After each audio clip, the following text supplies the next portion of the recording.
Avant d'appliquer le flou à mon image, je vais faire une chose, c'est que j'ai travaillé mon fond, bon ça m'a pris un petit peu de temps. Ce que je vais faire, c'est qu'avant d'appliquer un flou sur lequel je ne pourrai pas revenir parce que je n'ai pas de calque de réglage pour le flou, je passe forcément par la fenêtre filtre. Une fois que mon flou sera appliqué, je ne pourrai plus revenir dessus. Alors, ce que je vais faire, c'est que je vais dupliquer mon calque de fond, de façon à me faire une petite réserve. Si jamais j'applique un flou et puis qu'à un moment dans mon travail je m'aperçois que mon flou n'est pas bon, eh bien j'aurai qu'à supprimer le calque sur lequel j'ai fait mon flou et j'irai récupérer ce calque-là que j'ai gardé en réserve et qui donc lui est intact. Je vais dans ma fenêtre filtre,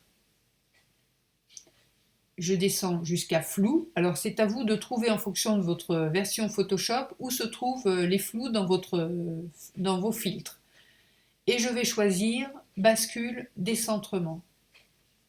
Vous allez voir que c'est un flou qui est vraiment très intéressant parce qu'il vous permet de choisir exactement quelle zone de flou vous voulez et également de la gérer au niveau de la qualité du flou et au niveau de l'espace également que vous floutez.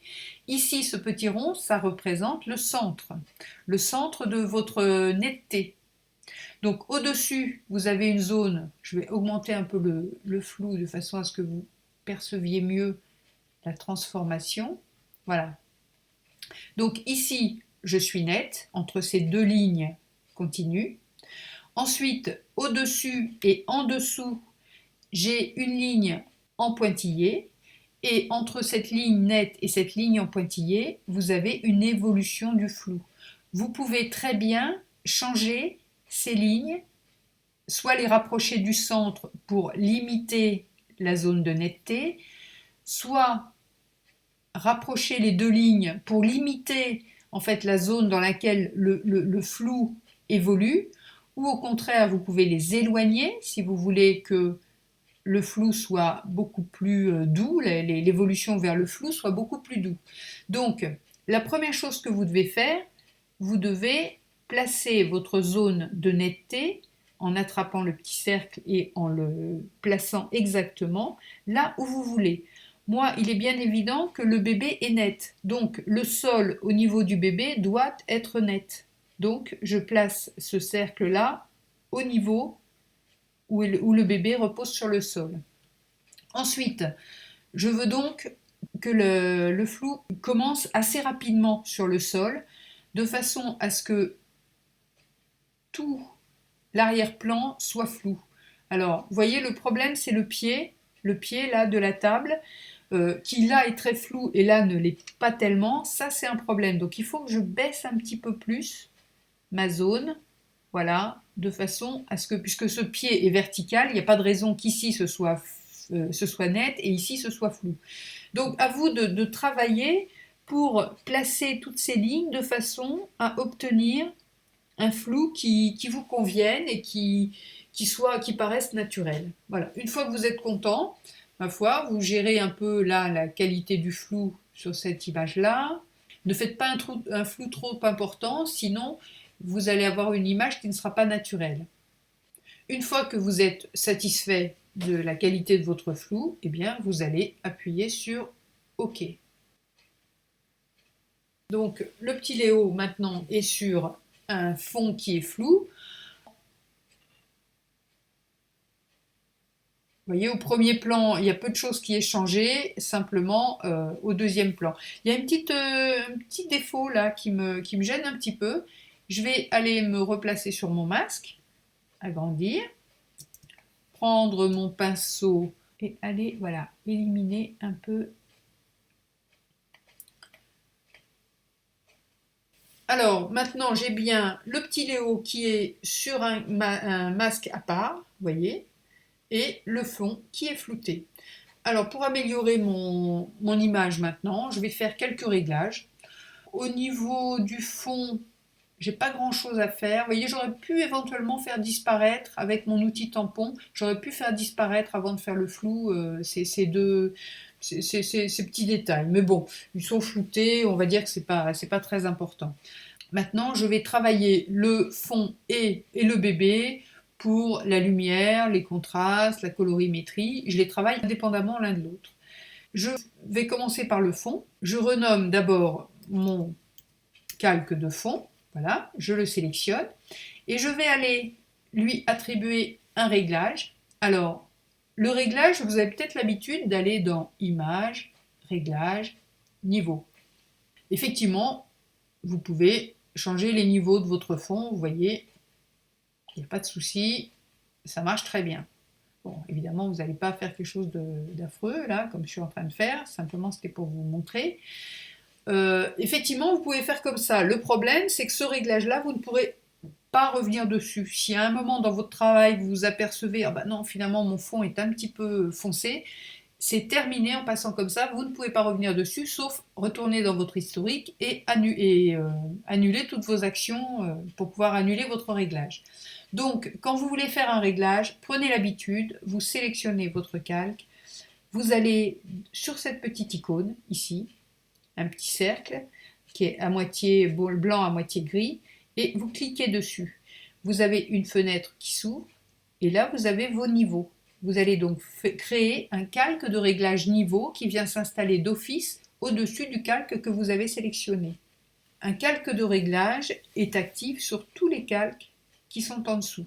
Donc, pour ne le rendre actif que sur le calque qui est dessous, directement en dessous, on va appuyer sur cette petite icône.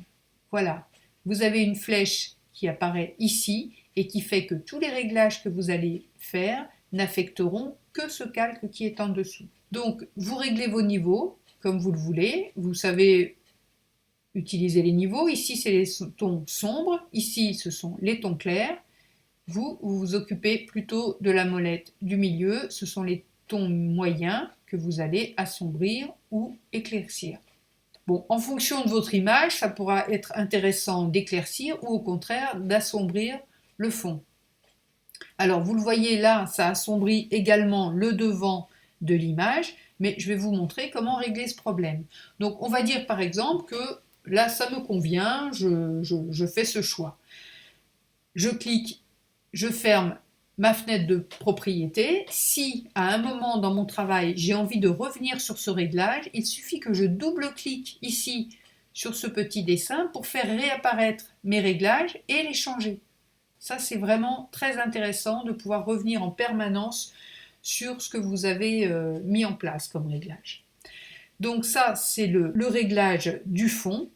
Et vous voyez qu'un calque de réglage s'accompagne toujours d'un masque.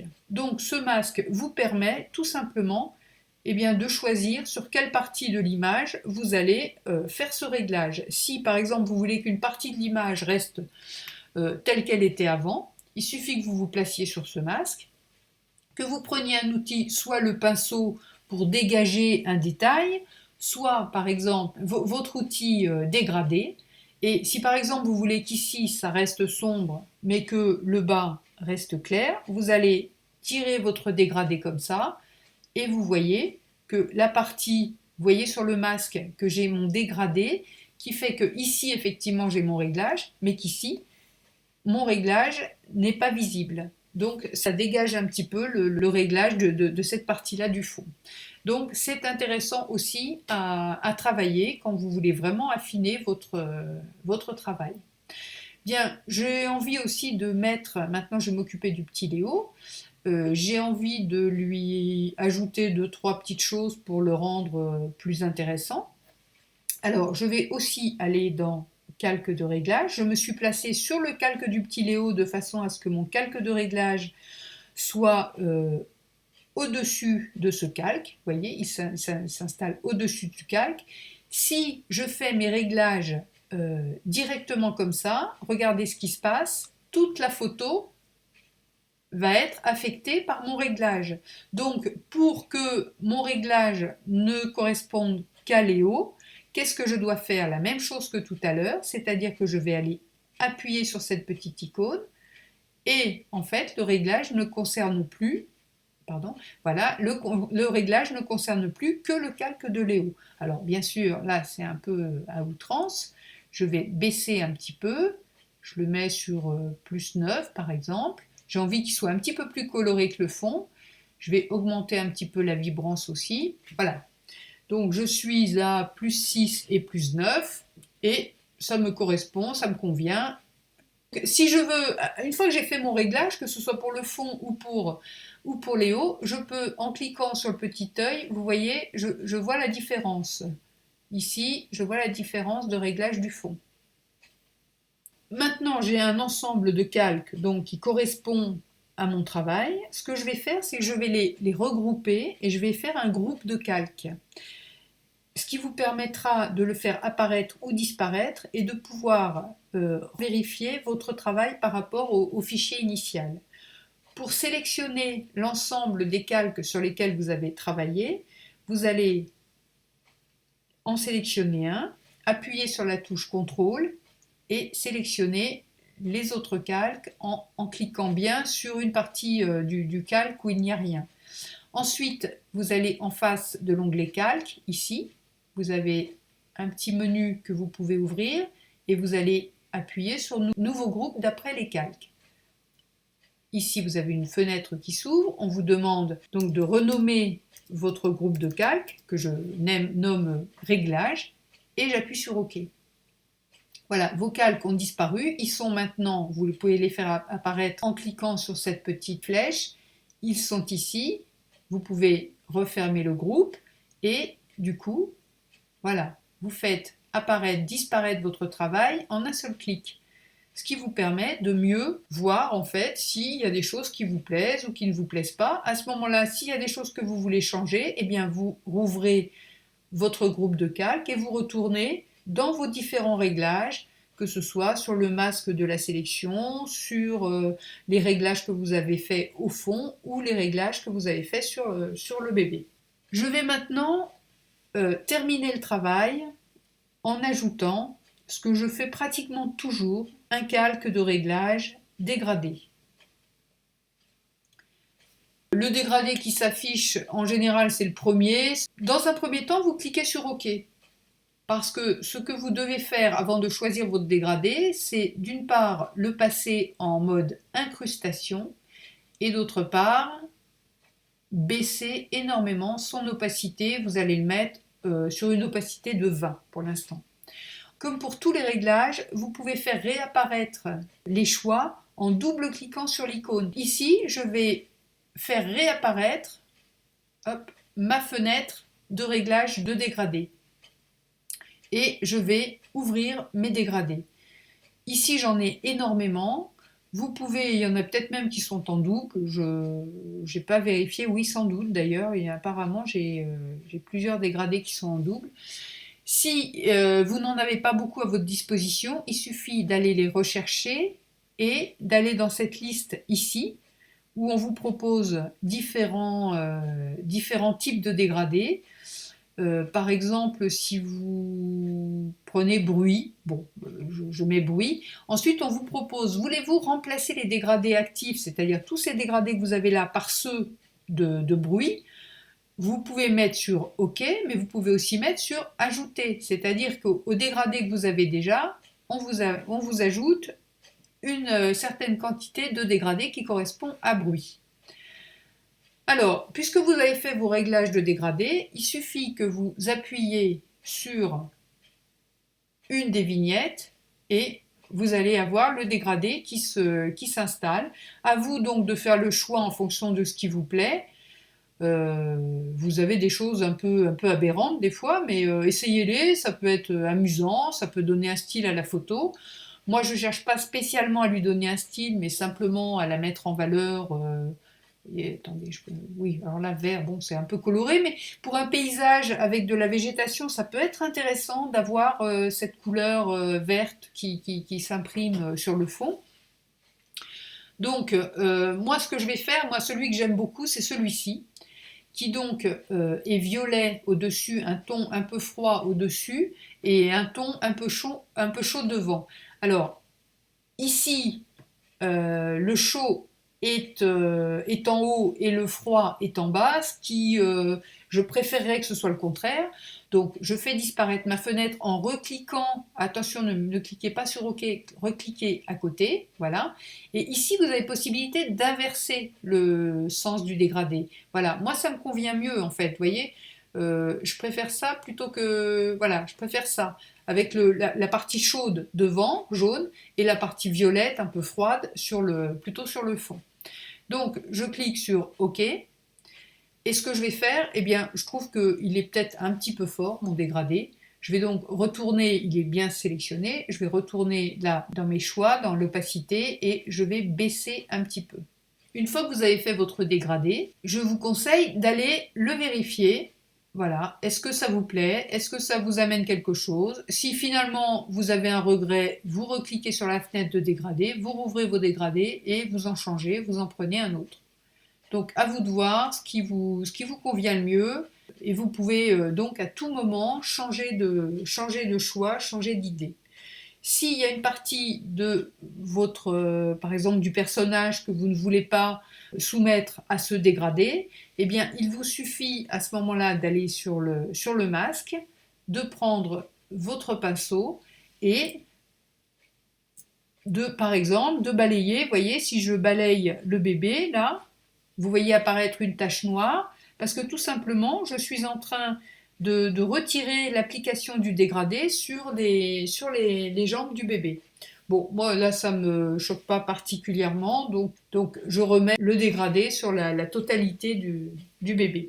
Je referme, et puis je vais du coup faire cette petite manipulation qui est toujours agréable, où on voit en fait exactement le travail qu'on a fait et où on peut éventuellement même revoir un peu les défauts et retourner dans des réglages. Par exemple, je vois ici que j'ai un truc un peu bizarre que la sélection automatique avait pris et qui ne me convient pas. Donc je rouvre mon groupe de réglages, je retourne ici sur le calque du bébé, je reprends mon masque, je reprends un pinceau noir, je fais attention à ce qu'il ne soit pas trop important. Voilà. J'augmente un peu peut-être le flou de mon pinceau et je vais aller retravailler un petit peu, voilà, ce bord-là, et puis peut-être aussi ici qui est bizarre. Voilà. J'en profite pour faire un petit peu le tour de tout mon travail, pour aller vérifier s'il y a des choses qui choquent un peu. Par exemple, là, je vois que j'ai des petits morceaux de chaussures qui apparaissent encore.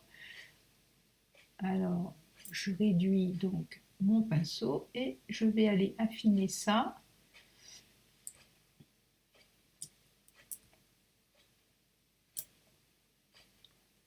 Voilà, vous voyez que là, on voit vraiment l'intérêt d'avoir travaillé en se gardant la possibilité toujours, à tout moment du travail, d'annuler, de revenir sur les choix, d'annuler, bon là j'enlève l'étiquette, c'est la maman qui aurait dû le faire, mais voilà. Bon, ici, ma sélection n'est pas parfaite. Enfin, c'est vrai que j'ai vraiment, là, j'ai vraiment énormément grossi. Donc, à l'œil nu, on ne verrait pas les défauts de sélection. Mais enfin, quand on est très, très exigeant, c'est vrai que si vous voulez que personne ne puisse voir que vous avez manipulé votre image, c'est vrai qu'il faut être exigeant sur ces petits détails. Voilà, et bien écoutez, le petit Léo est sur un fond qui le met beaucoup plus en valeur. Je vous remontre pour le plaisir. Donc la photo initiale qui maintenant nous apparaît vraiment très quelconque. Voilà. Eh bien, écoutez, j'espère que ça vous aura servi à quelque chose, que vous pourrez mettre en application tous ces réglages pour peut-être améliorer une de vos photos, bien que je sache que vos photos